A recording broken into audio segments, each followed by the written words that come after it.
Welcome to episode 4 of the Goblincast, and today's podcast will be completely on the Tower of Joy and what happened there. So the first part, we're going to look at who told Ned about the Tower of Joy so that he can even get there. Was it someone like Varys? Was it someone like Benjen? Who really was it?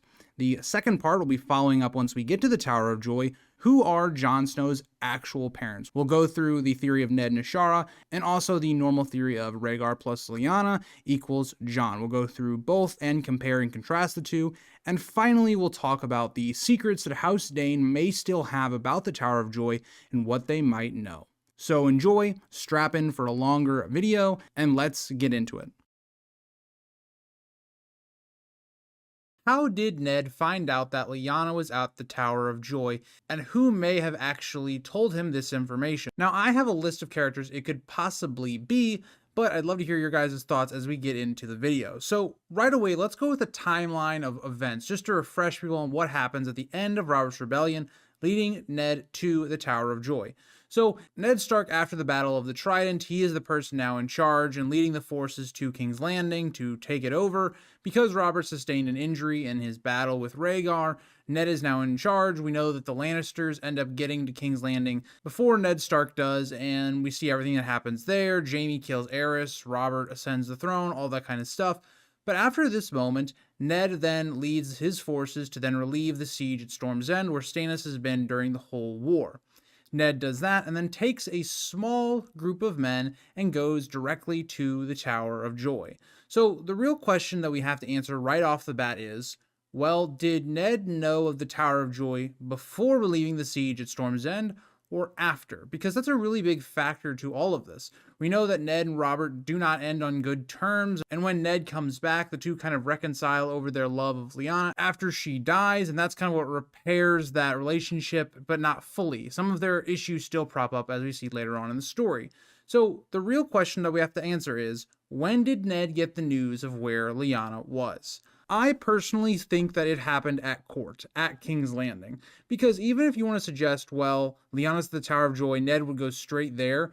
If you do think about it, just where Storm's End is really on the way to getting to the Tower of Joy, so it makes sense that Ned would go south and have a reason. Like, his cover reason would be, well, I want to go south because I've got to relieve this siege at Storm's End, but then I'm also going to do a couple things here and there and go to Dorne, go to Starfall, all that kind of stuff.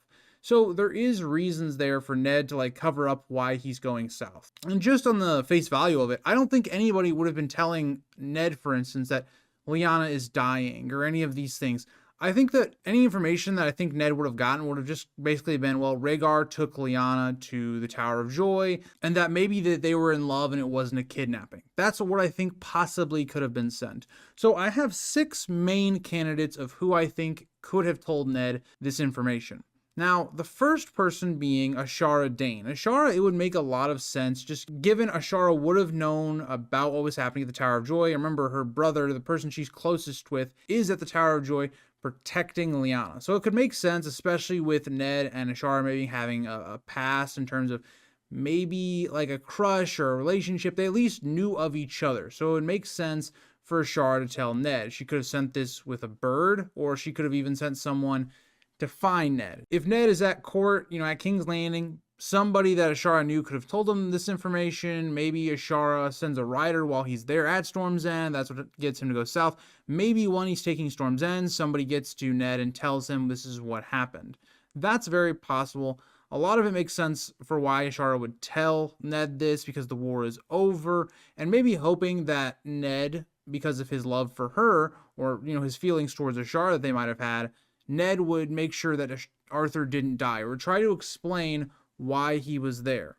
That doesn't end up going out well. Arthur Dayne dies, all that kind of stuff. Or I guess allegedly, because we don't know 100% if that's the case. A lot of people believe that Arthur Dayne is still alive, but it makes sense if Ashara was the person to tell Ned. It is not the one that I personally believe, but I could definitely see it being the case, given Ashara Dayne's proximity. She was very close to Elia. She would have had a lot of information that she could have passed on to Ned. Number 2 is Varys. So Varys is another person that has all of this different information. He's somebody that is very interesting to me because I think he was playing both sides. When he realized that Aerys's kind of fall was inevitable, I think that he started kind of playing both sides. Now, Varys was loyal up to Aerys to the very end. He told Aerys not to open the gates, but even Varys knew the war was coming to a close. Whether they opened their gates to the Lannisters or not, the city was going to fall, and the Battle of the Trident was really the defining battle, and it's the reason the Lannisters go on Robert's side. So yes, on one side of it, Varys does seem to be loyal to Aerys even up to his final moments, but at the same time, there's a lot here that's really interesting about some of the things going on during Robert's rebellion. We know that Robert gets some sort of information about the armies that are rallying against him, and that's what prompts him to win all those different battles where everybody was trying to meet at Summerhall. Robert took down all those armies. He got some information that was going to happen, and it's never said who the source was. I personally believe it's Varys. It makes a lot of sense in my opinion. Let Varys put his hands in both sides. We know that Varys is a Targaryen or maybe even a Blackfyre loyalist, but I think he can kind of see the writing on the wall. The one issue I think that comes out of Varys telling Ned is, for one, why would Varys keep this a secret for so long? Like, he seems to not really care about the Jon thing going forward, even though Jon might be the legit heir. Even if Aegon is Aegon, Jon would still be an interesting part of the Targaryen dynasty that you would want to look after. Varys doesn't seem to do that in the story, and so I've kind of, my first interpretation of this was that it was Varys who did it. But now that I look at it, I think that Varys and his actions afterwards don't necessarily line up with him telling Ned and him knowing about Lyanna being at the Tower of Joy. I don't know if it adds up, because I think Varys himself would want to know more about that, and that doesn't ever seem to come up in the story. So, for one, I don't think that's the case. I do want to point out, though, there is a point in the war, before the Battle of the Trident, Geralt Hightower is sent to go retrieve Rhaegar, and he seems to know where Rhaegar is. He's able to get him back in a pretty quick amount of time. So that would either imply that the Kingsguard already knew where Rhaegar was, or someone at court knew enough to tell Geralt where to go. So in my opinion, I think people at court would have known where Rhaegar was, or at least some small group of people. Maybe even Barristan could have known this. So that kind of leads into my next person. Barristan Selmy, along with Jaime, are the only two Kingsguard to actually live through the events of Robert's Rebellion. Could it be that Barristan tells Ned, after Robert has pardoned Barristan, all that kind of stuff, that Barristan told Ned where the Tower of Joy was and all that kind of stuff? I don't think this one is true, just based upon the fact that if there was a living Targaryen heir, I don't think that Barristan would have informed on Rhaegar and Lyanna's whereabouts, all that kind of stuff. Now, the other part of this is, we don't know if the person that tells Ned knows that Lyanna is actually pregnant, or what Rhaegar is trying to do with Lyanna at the Tower of Joy. So it's hard to interpret those things. And so when you start adding in characters that don't necessarily know about Lyanna and Rhaegar, like Varys and like Barristan, it gets really hard to pinpoint what information they would have known. Like, these are all plausible. All of these are plausible if they could have told Ned, but at the same time, their actions afterward don't seem to indicate that they knew. And so that, in my opinion, kind of crosses Barristan out as well. The next person is kind of a wild card because they're a very minor character, but when we look at Brandon when he goes to King's Landing, and then he ends up getting killed alongside of his father, the only person to survive that is Ethan Glover. That was Brandon's squire. Ethan Glover then is one of the people that goes to the Tower of Joy with Ned later and dies there. So why is it that Ethan Glover escaped and is also in the party with Ned? Could Ethan Glover have known where the Tower of Joy was? It's possible, based upon, gossip he might have been hearing at King's Landing, all that kind of stuff. But again, I point to the idea that there's not a lot of evidence here. And Ethan Glover dies directly after this, so we don't have him as a source to try and figure out what he knew. He's just a wild card. He's just a character that survived long enough and was at court. He was at all the places that maybe he was relevant to Ned finding out about the Tower of Joy. For me, though, the last two that I have for you guys are the most likely in my opinion. The first one is Howland Reed. So Howland Reed, to me, makes a lot of sense given how close he is to Ned, given how Ned values Howland Reed so much, but we're also told that Howland Reed is somebody that studied magic and things like that, if you want to go off of the Night of the Laughing Tree story that Mira and Jojen tell Bran. and that actually being Howland Reed in the story. Howland Reed and the Reeds as a whole and the Krennicmen are linked to the old gods quite heavily. So could Howland have seen a dream maybe of the Tower of Joy and of Lyanna dying there, that he told that to Ned, and that's what prompted them and a small group of men to then go to the Tower of Joy? It would make a lot of sense because Ned shouldn't have really known what to expect at the Tower of Joy. But it seems like he kind of understood that. Like, taking a small group of men seems to implicate you didn't want a lot of men to see what was going to happen here, but he takes just enough to do that, especially when you think about the idea that he's finding Arthur Dayne there, one of the greatest swordsmen of all time. He only takes a couple men. So I think that this is a very interesting case because Howland Reed then also is the only person that we're told outside of Ned that survives the Tower of Joy, well, alongside of Jon, of course, if that is the case. So I think, in my opinion, Howland Reed makes a lot of sense. It makes sense as to why Howland is so close to Ned after this point. The two have a very close relationship, albeit we don't see Howland Reed. So Howland Reed makes sense from the point of view of the magical side of it. It would make sense given the stories we've heard with Jojen and Mira. It would fit into the story quite nicely. It would also give another reveal that when we see Howland Reed in the Winds of Winter, if we get the book, that will be another reveal. Like, he had a dream similar to Jojen, and that's what led him then to tell Ned about the Tower of Joy. So I think that makes a ton of sense. I very easily could see that being the top option. But the last option for me is the one I find to be the most realistic. So if you go off of the Knight of the Laughing Tree story, in my interpretation of that story, Benjen is the person that gets all of this armor for Lyanna to be the Knight of the Laughing Tree, this mystery knight. Rhaegar then traces that to Benjen, and then Benjen more or less introduces Rhaegar to Lyanna, starting the entire Robert's Rebellion, more or less. It would also go to, if you believe the theory, that Benjen goes to the Wall more because of his actions of R+L, not saying anything about it, whether that was voluntarily Benjen going to the Wall or because Ned forces him to go to the Wall.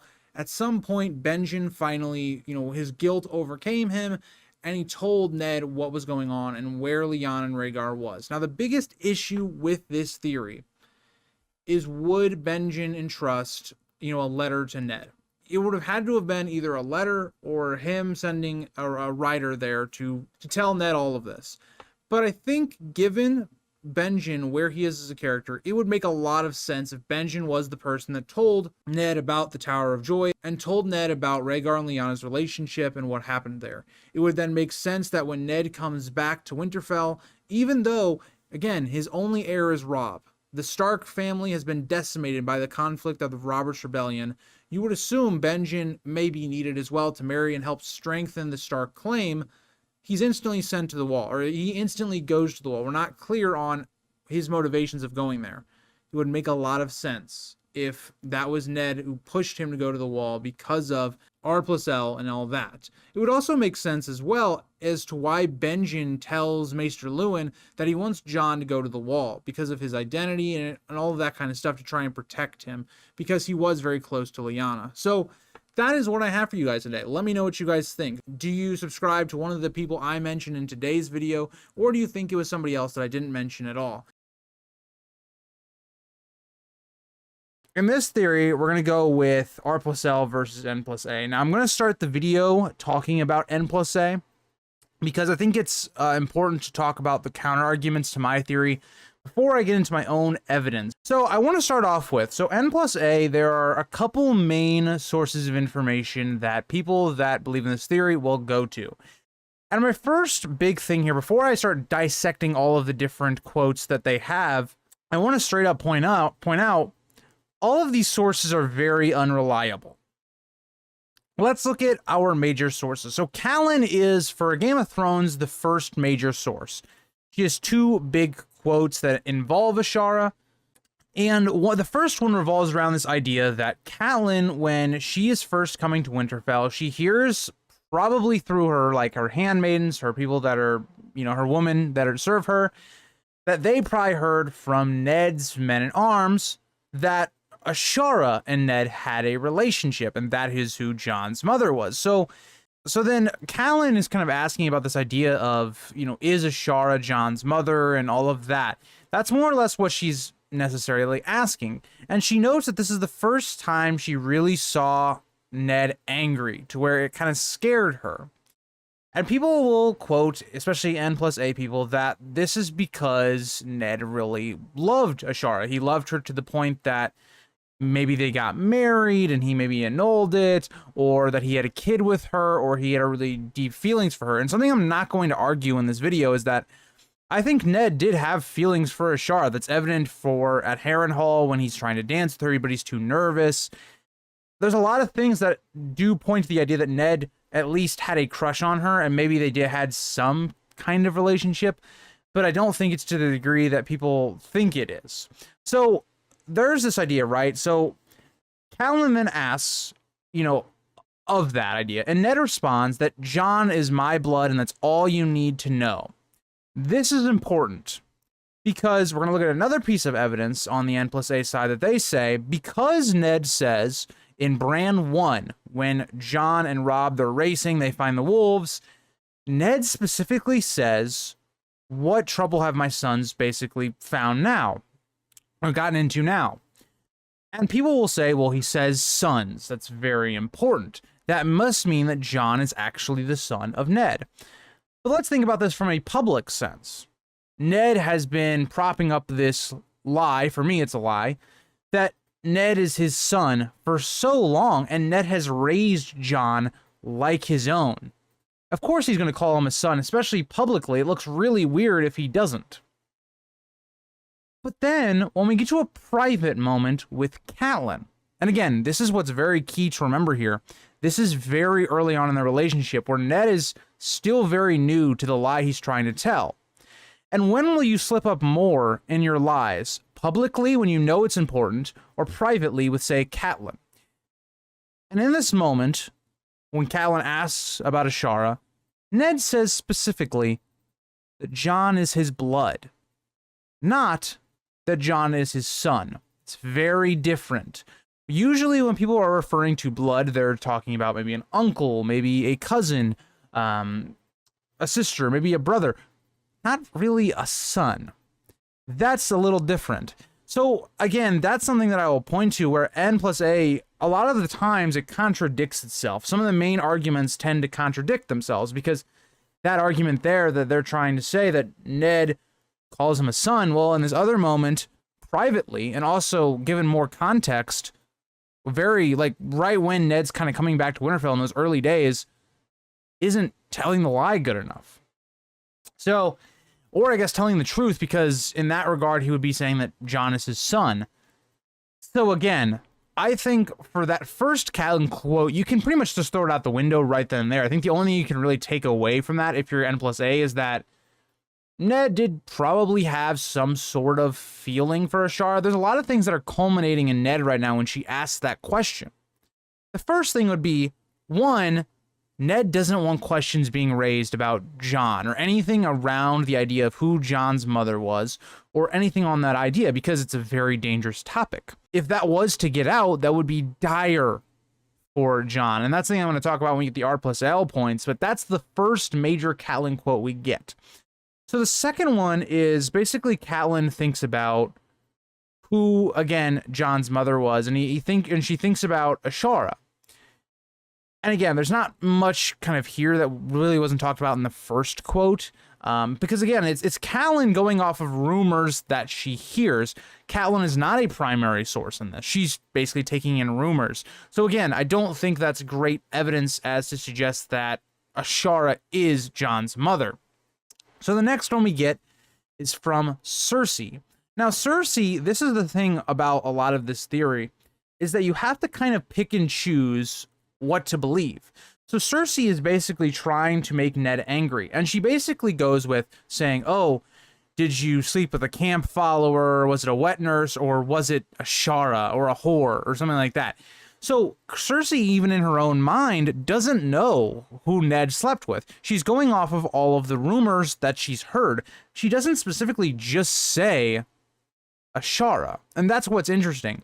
Something I didn't even catch when I was reacting to the Order of the Green Hand when they brought that quote up is that Cersei doesn't imply just Ashara. She implies a couple different ideas there.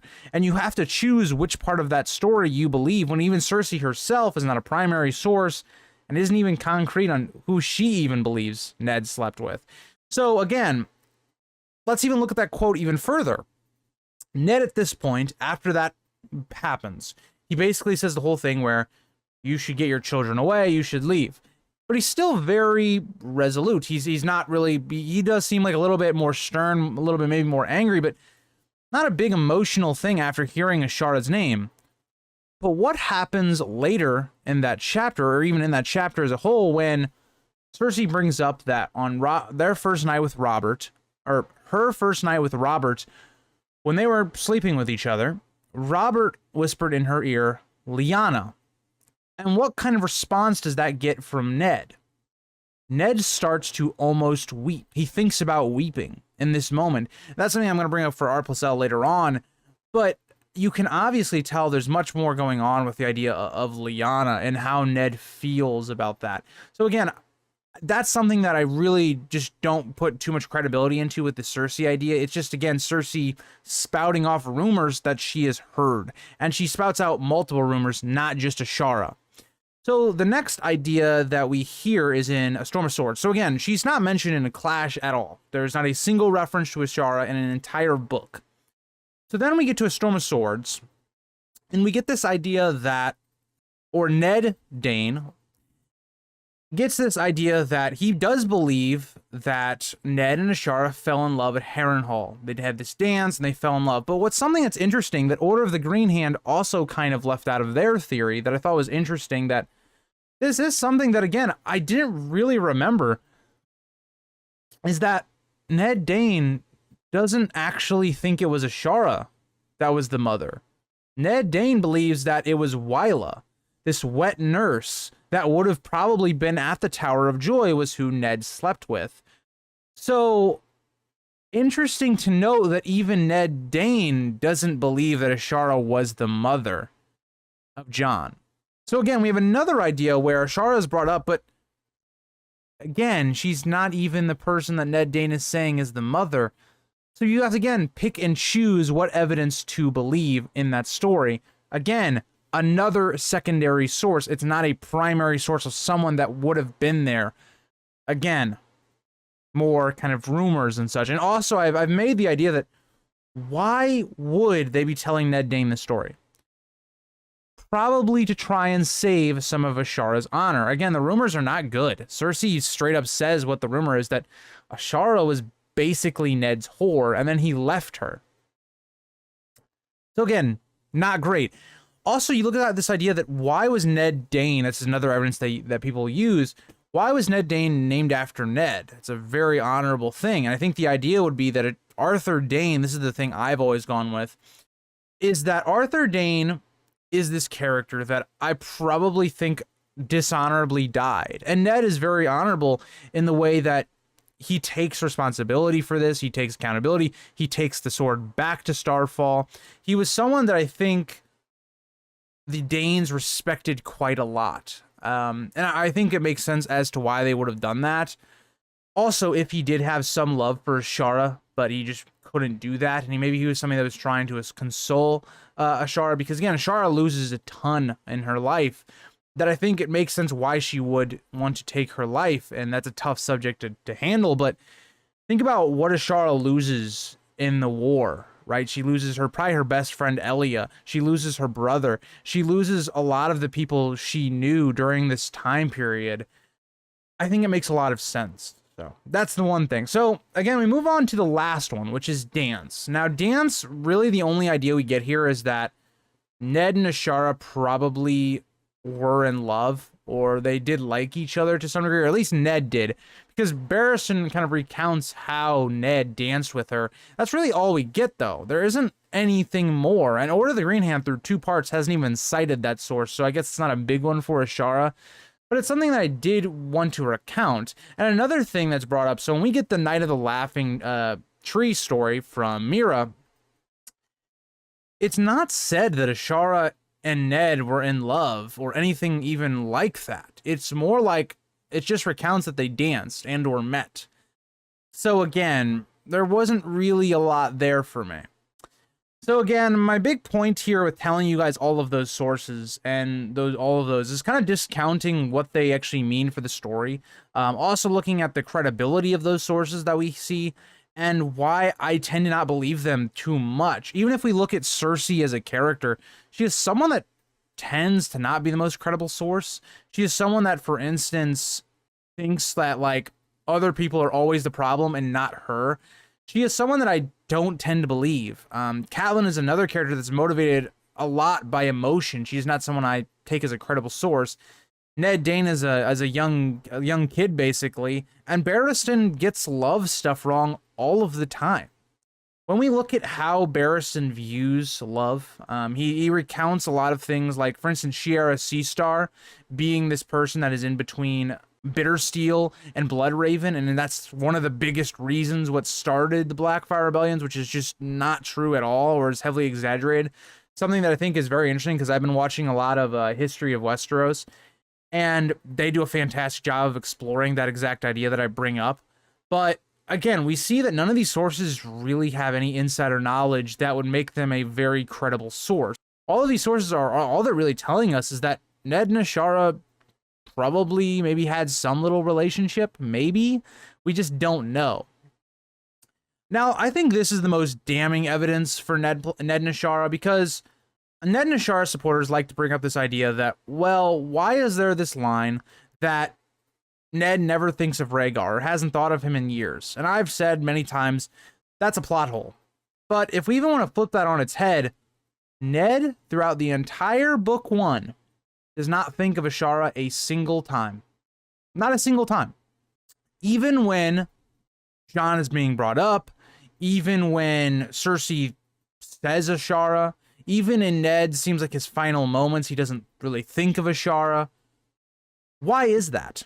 If Ashara was this person that was Ned's first wife, he had a child with her, she was someone that he was in love with, why is she never brought up? It's very interesting. But then we're going to use this idea that Rhaegar has not been thought about in years, which is just a plot hole. I mean, we've talked about this so many times throughout, is that there is no way Ned could think about Robert's Rebellion or his sister, who he thinks about a lot, and never think about Rhaegar. That line doesn't make any sense to me. But the idea that Ned never thinks of Ashara a single time throughout the entire book, and it's not like a line where Ned says it, we're in Ned's POV. He does not. He is not one of the sources that mentions Ashara. Why is that? I have no answer for that. I haven't really ever seen anyone, or that's a Ned and Ashara supporter, give me any good evidence for that. If you guys would like to give evidence for that and try to tell me why you think you believe that, please let me know. Because I don't know what the counter argument to is. That maybe it's the idea that George doesn't want to spoil it or anything like that, but Ned can think about Ashara and not spoil who Jon's parents are. I don't know. I think that's very odd, because Ned thinks about Lyanna quite often, and it doesn't spoil Jon's parentage, in my opinion, because there is stuff that you have to dig deeper into. Now, I am someone that specifically thinks that this theory is a red herring. It's the first thing we hear about Jon's parentage. Again, it's rumors. It's something that George puts into our heads from the beginning. And does that sound like how George does his writing? When we hear plans like Littlefingers, like, say, Varys, or any of these plans that are made out loud, do they ever work? When Robb is saying, oh, we're going to go take back the North, does that work? Do these plans ever happen? I just think, to me, this theory is a red herring. Just to kind of pull that attention away maybe from who his actual parents are. And that's kind of one of the things I wanted to mention. Now, again, I think this theory goes away from Ned's character. I think Ned is propped up as this character that is a very honorable person. He is someone that I just could not see making the same mistakes as maybe Robb. Because Robb is in a much vastly different situation. Robb, when he has his thing with Jane, Robb is injured. His war efforts aren't looking the best, right? Like, yes, he has invaded the West, and he is, making some progress. He hasn't lost any battles, but he's still outnumbered. And also when we see what's going to happen with the Tyrells and the Lannisters coming together, the war is not looking good for Robb. Robb is also extremely injured. He's not in a good and healthy state. And he also has this not great prospect of marrying a Frey, and I think all of this gets to Robb. Robb is also younger than Ned is at that point, when we would think Ned possibly hooked up with Ashara. Ned is in a vastly different situation, in my opinion. And again, Ned does have kind of the stresses of war starting and all this, but we're kind of led to believe that Ned starts this relationship with Ashara and all of this going on even before the war breaks out. And you're telling me that Ned never approached his father about marrying Ashara, or there was no agreement there, there's nothing that ever gets out, Varys doesn't find out about any of this information. It just, to me, there's a lot of holes there. And then you have to also bring up this idea that Ned eventually marries Catelyn. Ned would not marry Catelyn if he was then married to Ashara. Or did Ned annul that marriage to Ashara because he knew he was going to have to marry somebody else? There's too many contrivances, in my opinion, that go against Ned as a character, when simply we can do Ned's character much differently and better. When we look at R+L, this idea that Ned's one big dishonorable action, the one thing that has smeared Ned's character, is actually not a smear. It's Ned's biggest achievement. He was able to keep his sister's son alive this long and keep his identity a secret so that he could protect him. And he took that all to hit his own legacy, his own person who he is. I think that's much more compelling writing than having to go and jump through all of these hoops for Ned and Ashara. So that's that point. So moving on, we also have the idea that Ned and Jon look alike. So again, I'm going to defeat this much better than I think I did in the Order of the Green Hand reaction. I sometimes when I'm reacting, I just don't have my best arguments, but let's look at this. So Jon looks exactly like Ned. Okay, fair enough. So that means that Jon cannot be a Targaryen. That is the Ned and Ashara usual argument. Okay, well, Robb, Bran, Sansa, and Rickon all pretty much look exactly like Tullys. They look like Catelyn. They don't really have any Stark in them. Does that make those kids not Neds? If we want to go a step further, Arya is constantly compared to looking like Lyanna. Well, does that mean Arya is Lyanna's child? Or is it obvious that Arya got Lyanna's looks and stuff through Ned? Is it not possible that we could use the exact same idea that Lyanna, who is related to Ned, had a child, and her child looked like her brother? I am somebody, if you want to use real life examples, I am someone that looks a lot more like my aunt than I do my mom. My mom has more of a brownish hair, while my aunt has black hair. I have more of a skin tone that is accustomed to my cousin and my aunt's child than I do, say, my dad, who is very, very pale and burns easily while I don't. Genetics are not as simple as just saying, oh, Jon doesn't look like the Targaryens. Because if we want to apply that, it's a double standard, right? That contradicts your own argument. Jon doesn't look like a Dayne either. He doesn't have the purple eyes. He doesn't, even if we want to go even a step further, Jon is not this great swordsman like Arthur Dayne. He's just not. Or even Darkstar. If we want to go that far, the Darkstar is said to be one of the most dangerous fighters in Westeros. Jon isn't that. Jon is good, but he isn't that. So again, I think that's a very flimsy argument as well, because either way you go with Jon's parentage, Jon doesn't look like Ashara or Rhaegar. Now, the next idea is, why hide Ashara as Jon's mother?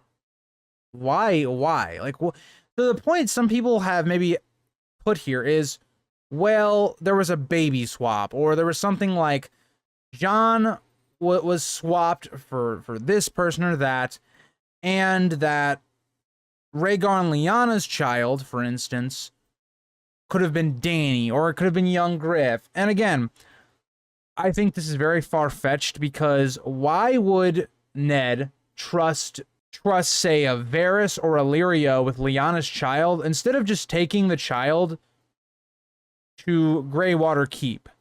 It doesn't make any sense to me. all of the leading theories that I think make the most sense of where Ashara is, that she's with Howland Reed.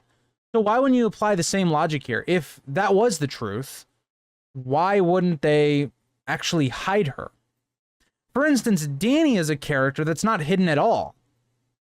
You're really going to tell me that you believe that Ned hid Dany, because apparently Dany is Rhaegar and Lyanna's child, and he hid her with just basically making her an open target in Essos, and Robert thought about trying to kill her multiple times?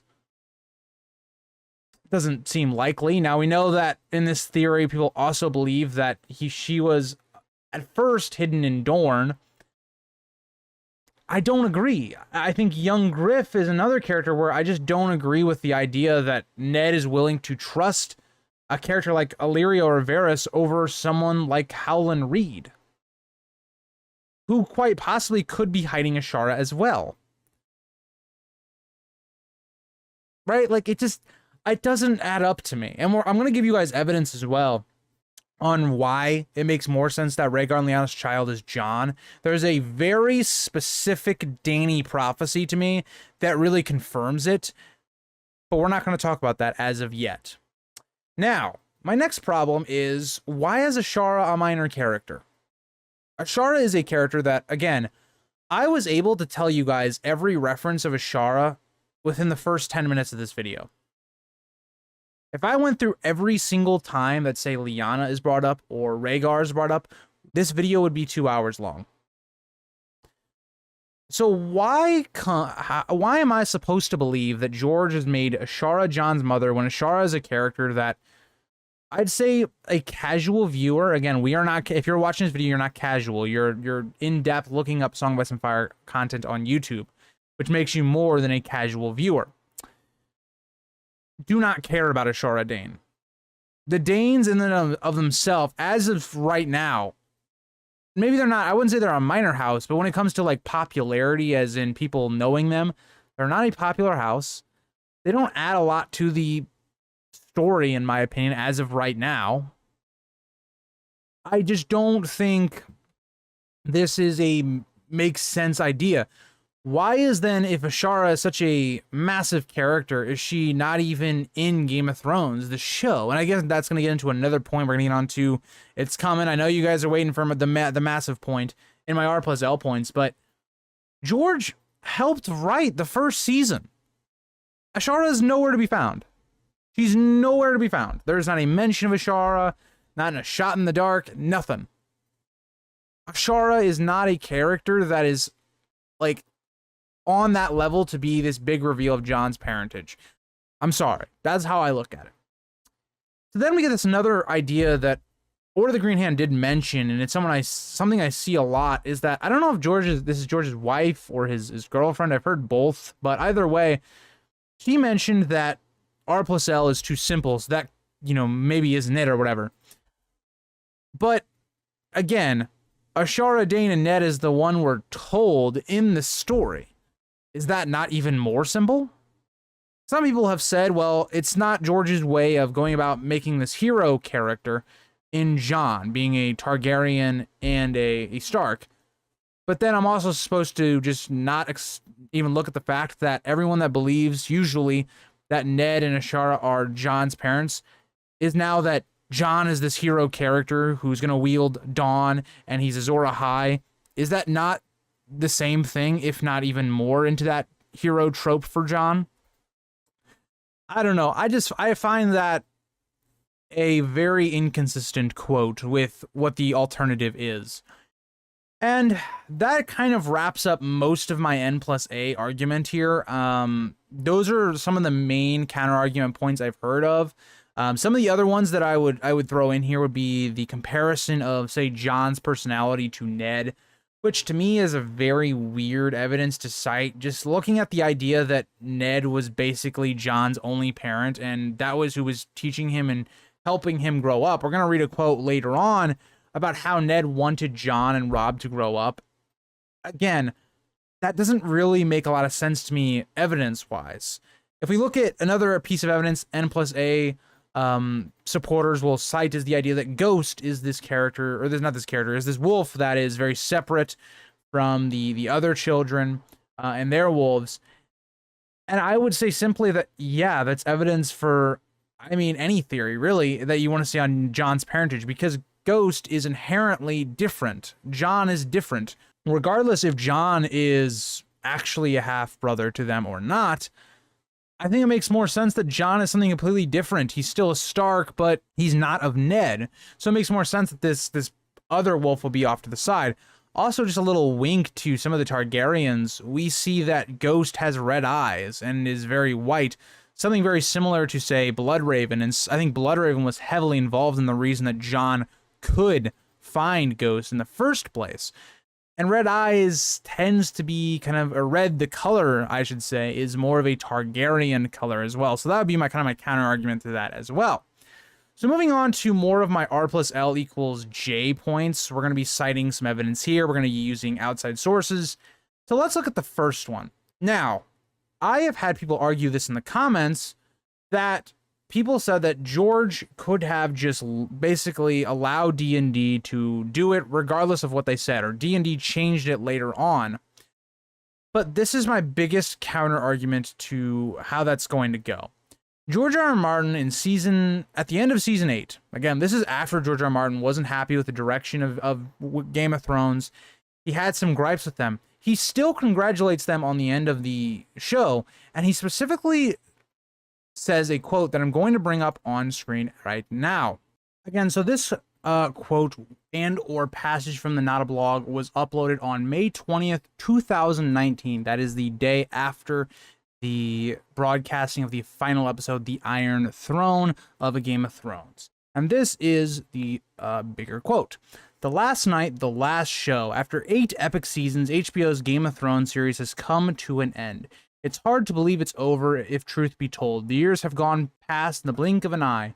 Can it really have been more than a decade since my manager, Vince Geratis, set up a meeting in the Palm in LA, and I sat down for the first time with David Benioff and DB Weiss for a lunch that lasted well past dinner.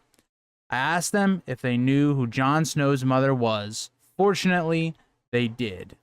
Again, why would, right after the show is concluded, after we find out who Jon's parents are, would then George say, they did? Now, the argument here would be, well, they could have changed it, which I find is a very poor argument, just based on the fact that in season 1, which George was heavily involved in, he helped write a lot of the episodes in that early part, was Ashara never mentioned. There was many times that he could have fit it in, especially if George was under the idea that they answered Ashara. Well, that never happened. So if George is saying that they answered correctly, and he has said this multiple times, I'm not cherry picking, this is just the moment that I think is the most obvious that they were right and they did it correctly on the show. Maybe it's going to be slightly different the way it's revealed, which definitely will be, and there will be different circumstances to it, but that plot point is confirmed. George says it right here. I don't know how much more evidence you need to cite, and that's the thing, is that if you're going to cite any evidence outside of the book, you can't ignore this. Like, you have to give me some argument here.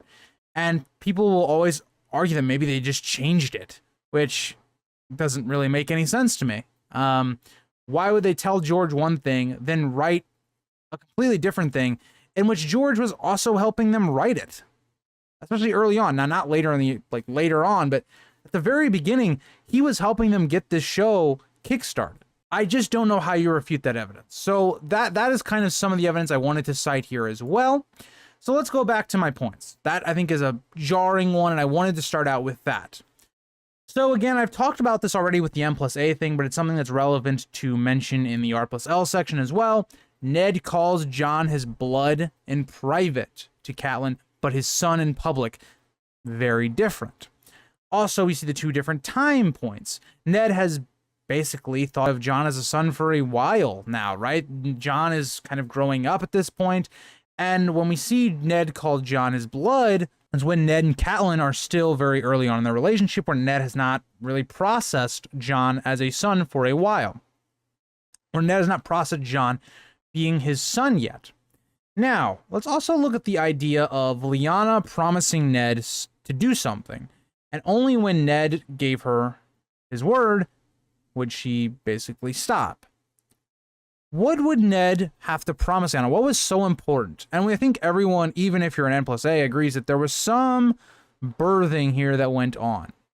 And what I'm going to basically say for the rest of this theory is why it makes the most sense that it's Jon. And let's go to this idea here.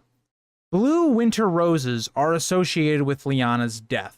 We have multiple different sources that I'm going to point that out right now. So the first one being that Lyanna was crowned with a crown with white or blue-white flowers at Harrenhal for being the queen of love and beauty. Next, Robert then also says that she always had liked flowers, another wink to that.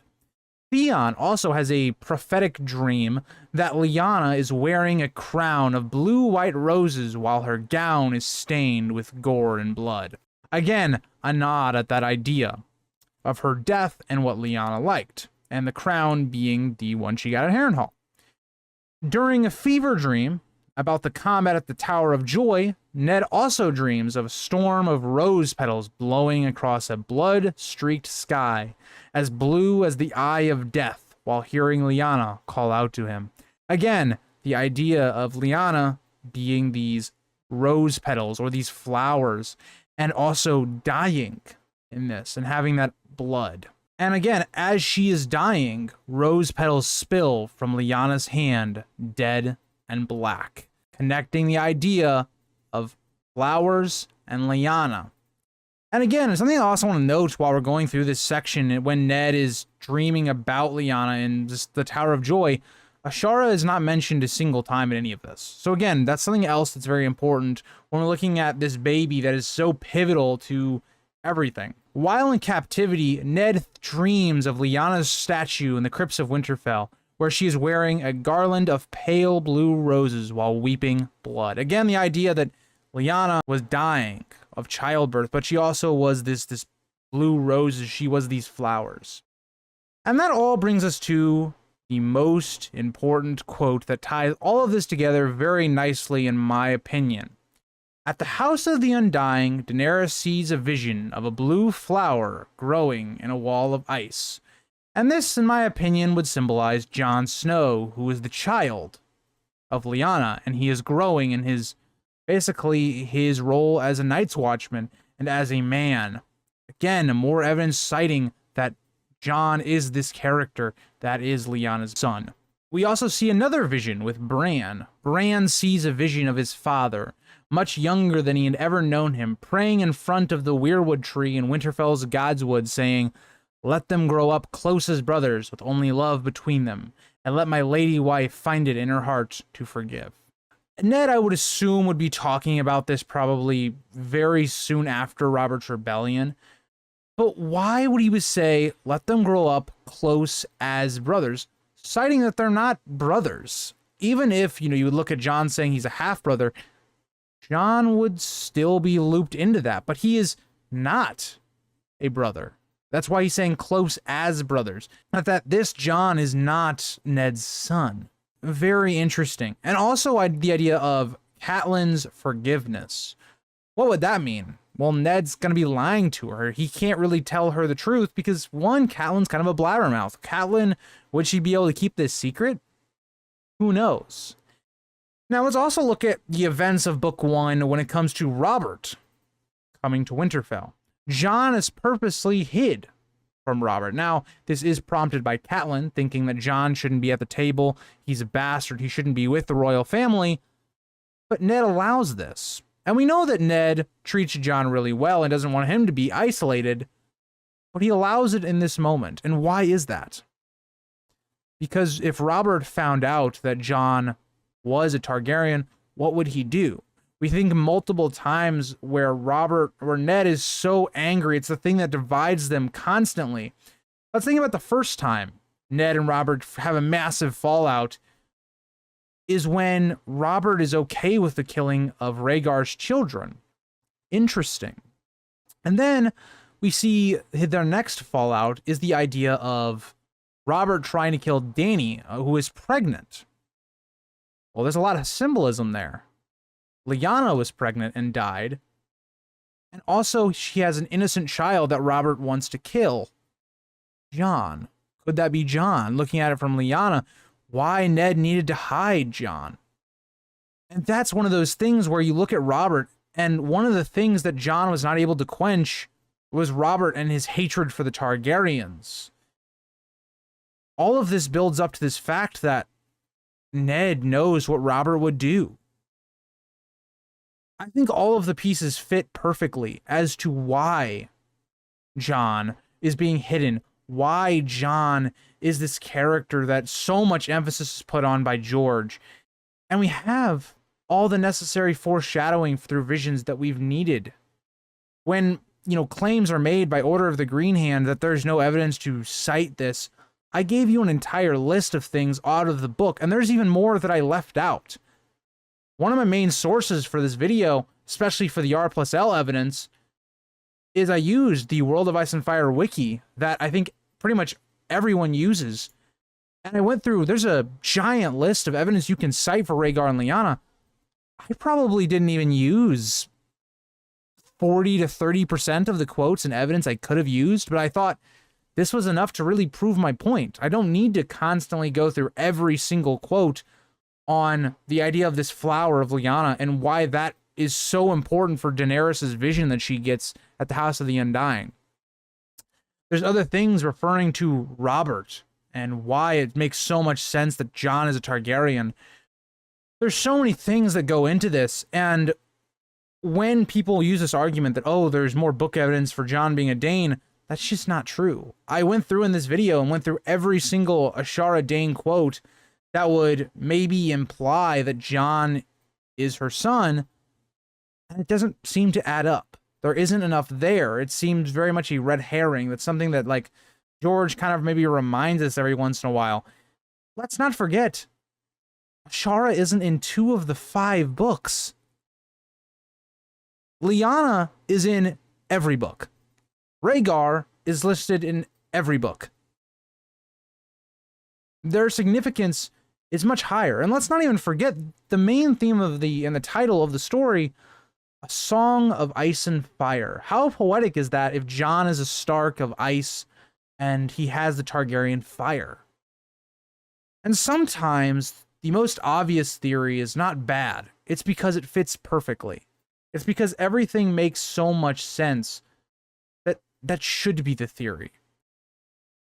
And I am of the notion that even if, say, it comes out that it was Ned and Ashara that is the parents of Jon, which I find highly unlikely, I would say it's probably like 90% R+L, maybe even more, I would probably look back on it and think, wow, it would have to depend how George did the other side of that, where, like, who is Lyanna's child and how he explains it, but I would feel like he missed an opportunity. I don't know, there's just way more significance. There's way more you can do with Jon's character if he's a Targaryen and a Stark, like, mix.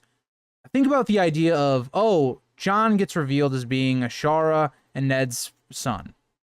What does that do for Jon? Like, what does that do for his character arc? It doesn't do much for me. Jon already had the opportunities to be full-fledged Stark. That was already something that could have happened if he had gone with Stannis. It's something that's already, if you believe that Rob's will had Jon being his heir and legitimizes a Stark, Ned and Ashara is kind of a hollow reveal. It doesn't really do much. But the idea that Rhaegar and Lyanna are his parents creates massive things that are very interesting. Look at when it was revealed on the show. Everybody had these massive expectations for what that was going to be. How would that operate with Jon and Dany's relationship? How would that change Jon as a character? They didn't really do a good job of it in the show, but the writing possibilities, the things you could build upon in that story for Jon are limitless. And that's what I think is so interesting about when we eventually get that reveal.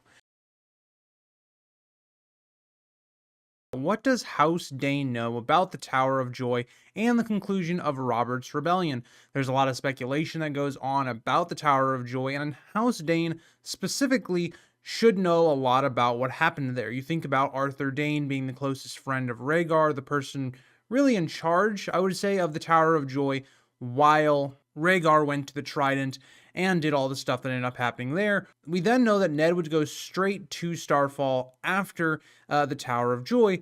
So what all occurred there, and who would maybe know some more information about the Tower of Joy? We're going to go through all of that in today's video, and looking at it from maybe House Dayne's perspective. So I want to preference this video is going to cover a lot of different theories that I'm not going to go super in depth in. So if you do want to understand why I believe certain things, you might want to just go check out some of my older videos on the Tower of Joy, videos like why the Kingsguard fought, or any of those things surrounding this, because if I talked about all that stuff, it'd be like an hour-long video. We're going to cover more of, I would say, House Dayne specifically, than we are going to cover the Tower of Joy and the events that happened there. So, loosely, what we're told by Ned happens through his dream, and what we get from the first book is that Ned, a couple companions go to the Tower of Joy. They end up fighting the Kingsguard there. Basically, everyone is killed here outside of Howland Reed and Ned. Arthur Dayne himself is killed. Their bodies are buried at the Tower of Joy, using the stones from the tower that was pulled down to make their graves, more or less. And we know that Lyanna died here. That is what we know overall happened. We then know that Ned took the sword Dawn, which was Arthur Dayne's, the Sword of the Morning Sword. He took that sword to Starfall, and at Starfall, some interesting things happen. Ashara Dayne, more or less, the story we're told is that she killed herself, and then Ned goes back to Winterfell with Jon Snow. A lot of questions here, a lot of gaps that we have to address. So I want to talk about a couple things here right away. If we think about the Tower of Joy, so if we look at Rhaegar and Lyanna and how long they resided at the Tower of Joy, they were there from a good portion of 282 AC into 283 AC, so they were there for a while. And this is something I want to point out. I do not believe the only people at the Tower of Joy were the Kingsguard, Rhaegar, and Lyanna. That doesn't make any sense. There had to have been at least a couple servants, in terms of maybe a maester, maybe a cook, maybe somebody that's just there for cleaning, or somebody that's, bringing food back and forth to the Tower of Joy from somewhere. And the real question is, where are they getting these supplies from, and who are these servants coming from? So you got to remember, we're in Dorne. That is where the Tower of Joy is. It's on the very northern parts of Dorne. It's basically around the mountainy area of Dorne. So they're not necessarily the closest to Starfall, but I would make the claim that I think Starfall is the most likely place that Arthur Dayne, Rhaegar, Lyanna would have looked for help in terms of just setting them up at the Tower of Joy with servants, given who Arthur Dayne is. The Sword of the Morning, one of the closest companions to Rhaegar, could have very easily have found support from his brother, Lord Dayne. We actually don't know who Arthur Dayne's brother, what his name was, the father of Ned Dayne, who we'll talk about in this video. We don't actually know his name, but I think it's likely that they would have gone for him to getting a little bit of help, all that stuff. Remember, Rhaegar's also going to become the king soon. That's what it seemed like everything was building up to. So doing some favors for Rhaegar definitely will put you in a good light. So I think right away, there's more to the Tower of Joy than what we're told from Ned. I think there's more people that may initially know about it than we believe. And so I want to dive into this right away. So House Dayne, they're in a kind of a weird spot after Robert's Rebellion. So Arthur Dayne dies, Ashara Dayne dies. That's what we were told. Now there are theories that they're both still alive. I'm going to go with what we right now have as the consensus of Westeros, that they are dead. I believe both of them are dead as well. So what you then have is you have Arthur Dayne, who had an older brother, which is the Lord Dayne, and then he also had a younger sister, who is the aunt of Ned Dayne, who we very loosely hear about in A Storm of Swords. Not a lot of information on her. So Ned Dayne's aunt, who actually tells him about Ashara and Ned, she probably would have been extremely young during this point of the story in Robert's Rebellion, because she is then betrothed to Beric Dondarrion in the normal story. Now, Beric is around 20 years old at the beginning of the main series. So for this, like Illyria Dayne, I believe is her name, for her to be betrothed to Beric would assume that she's probably on the younger side, which would make her very young during Robert's Rebellion, like more like a child, maybe like a young child. So when we do get to A Storm of Swords, and we're hearing about Ned Dayne telling all this stuff to Arya, you have to kind of take it with a grain of salt. Like Illyria, I'm not exactly sure how you pronounce her name, but just keep in mind, just so you know, Arthur Dayne's younger sister more or less tells Ned that likely Ashara killed herself more because she was in love with Ned. Ned was going away. Ned had already married Catelyn and now had this bastard child. Whether that's Ashara's, whether that's Lyanna's, whatever you believe actually happened there. At that point, it's one of those things where I look at it and I go, would she really have known any of this information? Like, could somebody have told her that was the case? Yes. But then the thing that really I think is interesting to me is if you're a Dayne, right, and you're spreading this idea that Ashara and Ned were in love, if Jon was their child, why wouldn't you go as far as saying that? Because even when you think about Ned and Arya's conversation, Ned alludes to the fact that Jon's mother is not Ashara. It is actually Wylla. Now, Wylla, I think, is a fascinating character. So Wylla is the person that is the surface level. This is the person that's Jon's mother. That's who Ned says to Robert. It is the person that Ned Dayne implies to Arya. So Wylla is like this is who people are supposed to believe it is. Now, there's other rumors, like it being like a sisterman or it being Ashara. There's other like ideas of who it could be. Cersei brings this up in a Game of Thrones with her whole speech about you win or you die thing that's in every video for my channel. And so I look at that and I go, interesting. So we have a character of Wylla, which I believe is the fall guy, regardless of who Jon's parents really are. She's basically the fall guy. She's the person that, okay, we're going to say this is who the mother is, but I doubt highly that it actually is. So why do I think Wylla is important?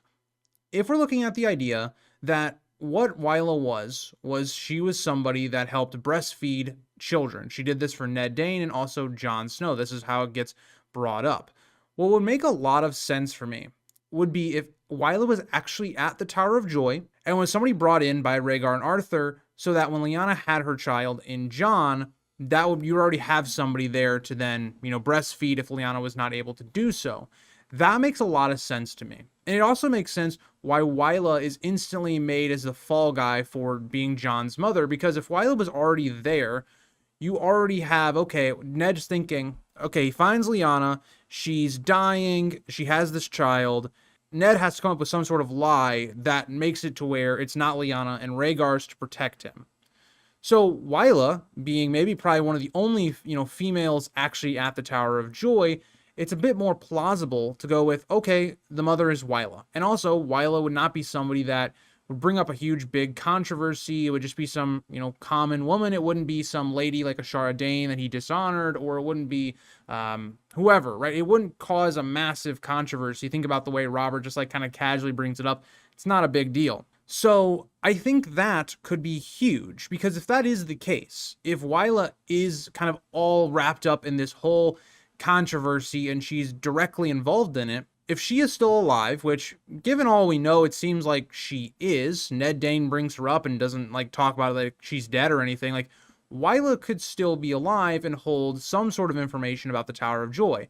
I would then go even further in saying, okay, what other servants were there? What other maester was there? Like, who all was there that maybe could have some information? And if that is the case, that there were more people there, the next question you would have is, well, why hasn't any of this come out? You would be thinking years down the road, maybe one of these servants slips up, or maybe this maester slips up, or Wylla slips up.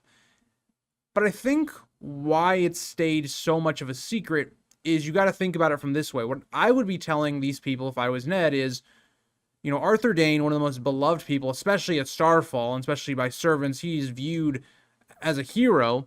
I would be telling them Arthur Dayne died to protect Jon, regardless of the issues that, Ned and Arthur had, would led to Arthur's death, probably dishonorably as well.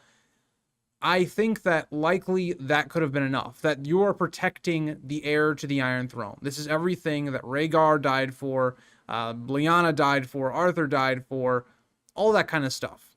And so when you then go to Starfall, you have the beginnings of a conspiracy.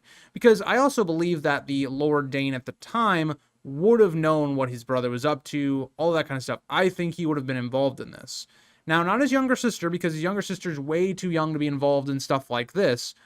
But I think his brother, who was the Lord of Starfall at the time, would have. Now you might be thinking once again, well, okay, if the Lord Dayne knew, why didn't he ever pass that on to anyone? Because it seems like the information, at least as of right now, has kind of died out. His younger sister is telling stuff to Ned Dayne that doesn't seem to be necessarily accurate in terms of the Wyla stuff. But maybe that could just be the cover story. Maybe they don't want to tell Ned Dayne stuff like that right away. And we also know that Lord Dayne actually died. And the Ned Dayne of the story as of right now is still very young. I mean, he's squiring for Beric and the Brotherhood. He's very young. He's not the type of person that would be getting, world-shattering news that Jon Snow is a Targaryen and maybe the rightful heir to the Iron Throne. That is something that you're not telling Ned Dayne. And so let's say Lord Dayne died unexpectedly before he could tell his son the secrets of the Tower of Joy, the things that needed to be passed on for the House Dayne and their secrets and all that stuff and their involvement in the Tower of Joy and Robert's Rebellion. So now it's kind of come down to the fact where less people know about it even more. But this is what I think could be really interesting. If we look at Howland Reed, he is basically the only person right now that we know concretely knows what happened at the Tower of Joy. But is Howland Reed enough? So let's say Howland Reed, we have the whole thing where Jon Snow comes back. Jon Snow is maybe being pushed forward as the person to lead the North into the future. Howland Reed reveals this is what happened at the Tower of Joy, revealing his parentage, whatever you want to believe it is. Howland Reed probably knows. At this point, do people actually believe Howland Reed? Because it does seem very opportunistic. Howland Reed's held on to this information all this time. He's only one source. Well, what if, for instance, someone like Wyla or maybe Ned Dayne's aunt knows more than she's letting on, or maybe somebody informs her because the time is now ripe, Jon is growing into power, all that kind of stuff. How does that then play into the story? Is Ned Dayne then informed of this information, and then Ned Dayne can be the person to, talk to Jon about this, bring it up? There's a lot here. It's interesting because we also know that Arya tries to remember the name Wyla so that she can tell Jon that is who is his mother.